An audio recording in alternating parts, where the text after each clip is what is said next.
السلام علیکم and welcome to دیروي اکیډمي. دیروي اکیډمي کې تاسو ته هرکلی او خوش آمدید وایو. نن به په دې ویډیو کې مونږه د انګلیش د انګریزي ژبې خبرې اترې زده کوو. د دې نه مخکې مونږه د انګریزي ژبې د خبرو اترو یو ویډیو اپلوډ کړی ده، هغه تاسو کتلی شئ. د ویډیو لینک به تاسو ته ډسکرپشن کې میلاو شي. دا د هغه ویډیو دویمه حصه ده. په دې ویډیو کې به مونږه د انګریزي د انګلیش ژبې 15 هغه عام تپوسونه او د هغې جوابونه زده کوو، کوم چې مونږه هره ورځ ډیر زیات استعمالوو. د دې ویډیو په کتلو سره به تاسو ته په انګریزي ژبې په ویلو او په هغې باندې په پوهېدلو کې ډیره زیاته فایده میلاو شي. نو خپل نننی سبق شروع کوو. اولنی تپوس دی What's your phone number? What's your phone number? ستاسو د موبایل نمبر شمیره څه ده؟ ستاسو د موبایل د ټلیفون نمبر یا شمیره څه ده؟ نو د دې جواب دی My phone number is 012345678 چې ستاسو کم نمبر یې هغه تاسو ویلی شئ. My phone number is او بیا خپل نمبر د موبایل شمیره تاسو ویلی شئ. دویم تپوس دی What time is it? What time is it? څه وخت دی؟ څه ساعت دی؟ دا تپوس موږ ډیر زیات کوو چې څه ټایم دی، څه وخت دی، څه ساعت دی. نو د دې جواب دی It's 9 o'clock. پوره 9 بجې دي. د ټایم په باره کې به موږ یو ویډیو اپلوډ کوو ډیر زر، خو تاسو دلته دومره زده کئ چې کله پوره بجې د هغې لپاره او کلاک استعمالیږي. لکه 9 بجې پوره نو 9 o'clock، 10 بجې پوره نو 10 o'clock، 11 بجې پوره نو 11 o'clock دغه شانتي استعمالیږي. بل تپوس دی What do you do? What do you do? ته څه کار کې؟ ته څه روزګار کې؟ د دې جواب دی I'm a labor. I'm a labor. زه یو مزدور یم. یا که څوک ډاکټري I'm a doctor. څوک استادي I'm a teacher. چې ستاسو کومه پیشه یې هغه تاسو ویلی شئ. د پیشې په باره کې، د پیشو په باره کې، د روزګارونو په باره کې، د هغې د نومونو په باره کې به ډیر زر زموږ ویډیو اپلوډ شي. تاسو زموږ په چینل باندې بیا هغه ویډیو کتلی شئ. څلورم تپوس دی Can you help me? Can you help me? Can you help me? ته ما سره مرسته مدد کولی شي؟ تر چا نه تپوس کې ته ما سره مرسته مدد کولی شي؟ نو د دې جواب دی Yes, I can help you. او زه تا سره مرسته کولی شم. یا که ته وایې چې نشم کولی No, I cannot help you. نه زه تا سره مدد نشم کولی، مرسته در سره نشم کولی. بل تپوس دی How do I get to the hotel?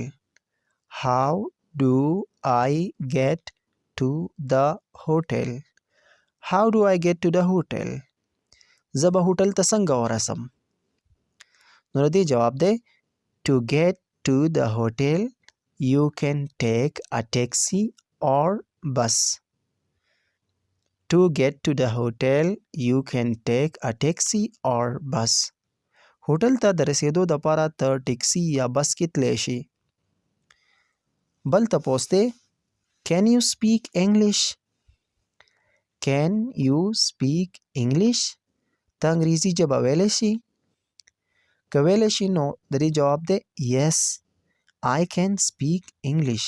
او زه انګلیش ویلی شم.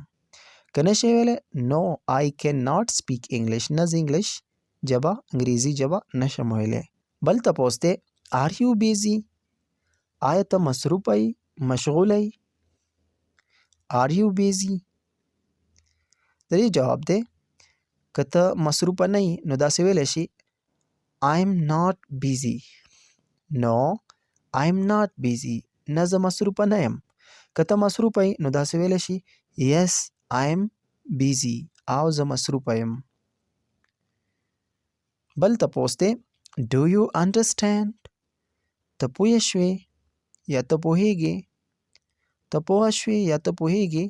Do you understand? د دې جواب دی که ته پوهیږې یا پوه شوی Yes, I understand. او زه پوه شوم. او زه پوهیږم. که نه پوهیږي No, I don't understand. نه زه پوه نه شوم یا نه زه نه پوهیږم. بل تپوس دی How was your day? ستا ورځ څنګه وه؟ ستا دا ورځ څنګه تیره شوه؟ د دې جواب دی It was great. Thank you. ډیره ښه وه. مننه. زما دا ورځ ډیره ښه وه. مننه. بل تپوس دی Where are you going? Where are you going? ته چېرته روان یې؟ د دې جواب دی I'm going to the market. I'm going to the market. زه بازار ته روان یم. یا چې ته کوم ځای ته روان یې نو د مارکیټ په ځای باندې هغه استعمالولی شي. بل تپوس دی What is this? What is this? دا څه دي یا دا څه شی دی؟ د دې جواب دی This is a story book. یا This is a book. دا یو کتاب دی. یا چې کوم څیز وي نو د بوک په ځای باندې هغه استعمالولی شي. بل تپوس دی Can you say it again? Can you say it again? تاسو دا دوباره ویلی شئ؟ آیا تاسو دا دوباره ویلی شئ؟ مطلب ته چاته وی چې دا خبره دوباره وکړه نو دا ورته ویلی شي Can you say it again? د دې جواب دی Yes. او Why not? ولې نه؟ او ولې نه؟ بل تپوس دی What time does the shop open? What time does the shop open? دکان څه ټایم کولاویږي؟ What time does the shop open? د دې جواب دی The shop opens at 11 o'clock. دکان 11 بجې کولاویږي. بل تپوس دی Where are you from? Where are you from? ته د کوم ځای یا د کوم ځای سره تعلق ساتي؟ د دې جواب دی I am from Pakistan or افغانستان. چې ته د کوم ځای نو هغه ځای نوم به اخلي چې زه د دې ځای یم. زه د پاکستان یم. بل تپوس دی How much does this cost? How much does this cost? How much does this cost? د دې څومره قیمت دی؟ د دې څه قیمت دی؟ یو څیز دی ته د هغې د قیمت تپوس کې چې دا په څومره روپو باندې دی، څومره قیمت یې دی. نو د دې لپاره به وایې How much does this cost? د دې جواب دی This cost 200 rupees. د دې قیمت 200 روپۍ دی. دا و د انګریزي ژبې ډیر زیات مهم تپوسونه او د هغې جوابونه. امید لرم د دې ویډیو نه به تاسو ته ډیره زیاته فایده میلاو شوي. د نورو داسې ویډیوګانو دپاره زموږ چینل ضرور سبسکرایب کړئ. زموږ چینل کې به تاسو ته دا قسمه د انګریزي ژبې متعلق ویډیوګانې میلاویږي. ډیره زیاته مننه.